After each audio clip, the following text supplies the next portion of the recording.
అమ్మా నావెన్నో వీడియోస్ చూస్తూ ఉంటారు మీరు. కొన్ని హోటల్స్వి, కొన్ని షాప్స్వి, కొన్ని ప్రమోషన్స్వి, కొన్ని కామెడీవి, ఇలాగ రకరకాల వీడియోస్ వస్తూ ఉంటాయి.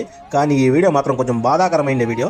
ఏమంటే విషయము, మన మదనపల్లి బాలాజీ నగర్కి చెందిన ఒక అబ్బాయి హాస్టల్స్ నుండి తిరిగి వస్తూ ఉంటే ఒక యాక్సిడెంట్ జరిగింది. చాలా తీవ్రమైన యాక్సిడెంట్ ఇది. యాక్సిడెంట్లో అబ్బాయి తలకి చాలా బలంగా దెబ్బ తగిలింది, చాలా రక్తం పోయింది, చాలా చోట్ల ఇంజురీస్ అయినాయి. అయితే వీళ్ళు మదనపల్లిలో ఎక్కడ కానీ వీరిని అడ్మిట్ చేసుకోలేదు. బెంగళూరులో కూడా అనేక చోట్ల తిరిగిన తర్వాత కేవలం ఒక మణిపాల్ హాస్పిటల్లో మాత్రమే వీళ్ళని అడ్మిట్ చేసుకున్నారు. అడ్మిట్ చేసుకునే ముందే వారు ఏం చెప్పారంటే, ఈ అబ్బాయి ట్రీట్మెంట్కి ప్రతిరోజు 1,00,000 నుండి 1,50,000 వరకు ఖర్చు అవుతుంది, అలాగైతేనే మేము చేర్చుకుంటామని చెప్పారు. ఏదైతే అది అవుతుంది, ఎవరో ఒకరు ముందుకు రాకపోతారా అనే ధైర్యంతో వీళ్ళు అడ్మిట్ చేసేశారు.